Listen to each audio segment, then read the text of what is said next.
ፖፖ ላይቭ ላይ አዳዲስ ሆስቶች ወይም አዲስ ተመዝጋቢ ሆነን ስንገባ ምን ምን ማድረግ አለብን የሚለውን ለመናገር ነው ዛሬ ወደ እናንተ የመጣሁት። እንግዲህ በባለፈው ሰራሁት ቪዲዮ ላይ ከዚህ በፊት የሰራሁት ቪዲዮ ምንድነው 5 ወሳኝ ነጥቦች አሉ አዳዲስ ሆነን ስንገባ ልናደርጋቸው የሚገቡ ነገሮች። እነሱን እንዳሉ ይዛችሁ ሲደመር ብላችሁ ነው የምትቀጥሉ ማለት ነው ይሄ።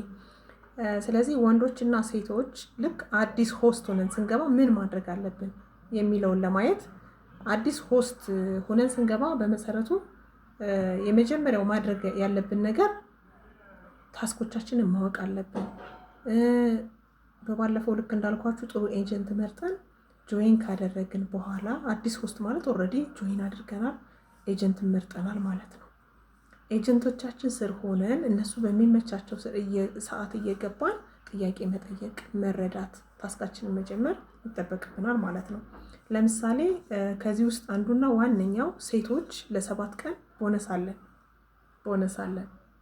ያንን ቦነስ 70,000 ፖይንት ማለት ኦልሞስት በጣም ብዙ ብር ነው ለ7 ቀን። እሱን ማቃጠል የለብንም። አንደኛ በትርፍ ሰዓታችን ነው የምንሰራው። በቀን 2 ሰዓት ሰርተን ያንን 70,000 ፖይንት እናገኘዋለን። 2 ሰዓት ማክሲመም 3 ሰዓት ነው የምንሰራው።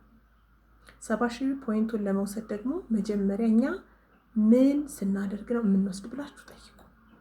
ኤጀንቶቻችሁ ስለሆናችሁ እኔ ታስክ ልጀምር ስለሆነ ምን ላድርግ፣ ምን ባደርግ ጥሩ ነው ብላችሁ መጠየቅ መልመድ መቻል አለባችሁ ማለት ነው። አዲስ ሆስቶች በዛ ልክ ስለሚያስፈልግ፣ ስለዚህ ሴቶች ልክ እንደተመዘገባችሁ ላይቭ መጀመር አለባችሁ።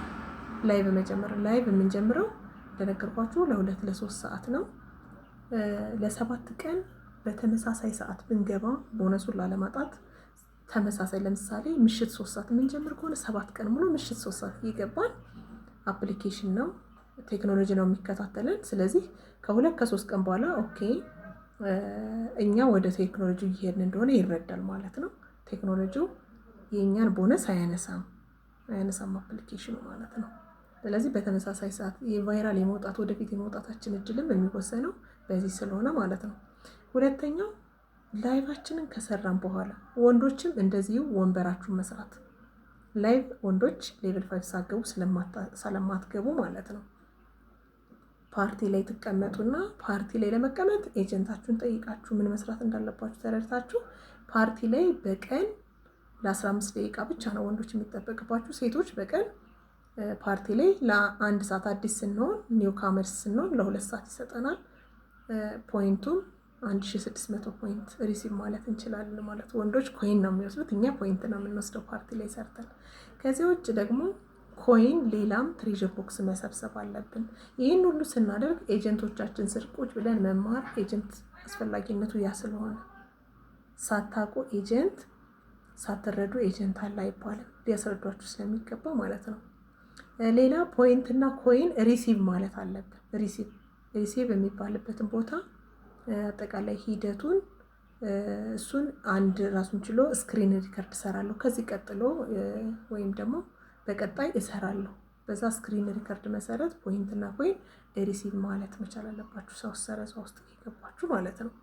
ሌላው የሰራችሁት ስራ ወኔ እንዲኖራችሁ የሰራችሁት ስራ በኋላ ኮይን እና ፖይንታችሁ የት እንደሚገኝ ማወቅ መቻል አለባችሁ። የት ነው የሚገኝ? አሁን ሰራው ስራ አይደለ? ስለዚህ ገንዘብ የት ነው ያለው ብላችሁ ዋሌታችሁን ገንዘብ የተቀመጠበትን ቦታ ማየት ይጠበቅባችኋል፣ አዳዲስ ሆስቶች ማለት ነው። ሌላው ልክ በፖፖ አቆጣጠር ምሽት 1 ሰዓት አዲስ ቀን ይቀየራል። የሰራችሁትን ስራ በሙሉ ከ1 ሰዓት በፊት ሪሲቭ ማለት መልመድ መቻል አለባችሁ።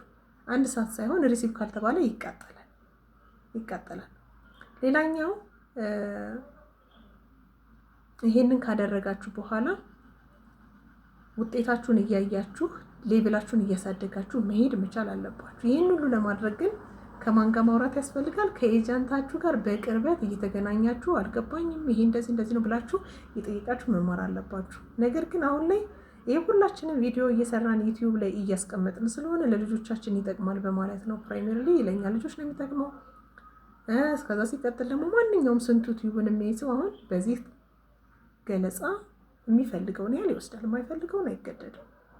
የሚፈልገውን ያህል ግን ፒክ ያደርጋል ማለት ነው። ስለዚህ ይሄንን ማወቅና መገንዘብ ይጠበቅባችኋል ማለት ነው። ይጠበቅባቸዋል። ስለዚህ እኔ እንደ ጀማሪ የምትመጡ ልጆች የኔ አንድ ሌብል ጨርሼ ነው የመጣሁት። ቶፕ የሚባለው ላይ ደርሼ ነው ወደ ዩቲዩብ የመጣሁት። ስራዬ ላይ ነው የቆየሁት። ከዚህ በኋላ በጣም ብዙ ቪዲዮዎችን እየሰራው ተከታታይ ለእናንተ እለቃለሁ። ከልምድ የሚያገኘሁትን ከትግል የሚያገኘሁትን ለእናንተ እለቃለሁ። የሚጠቅሙ ሁሉንም እለቃለሁ። እሺ እናንተ በተራችሁ እንግዲህ ሰብስክራይብ በማድረግ ላይክ፣ ኮሜንት በመጻፍ እንድታበረታቱ ቤተሰብ እንድትሆኑ እጠይቃለሁ። አመሰግናለሁ። መልካም ሰዓት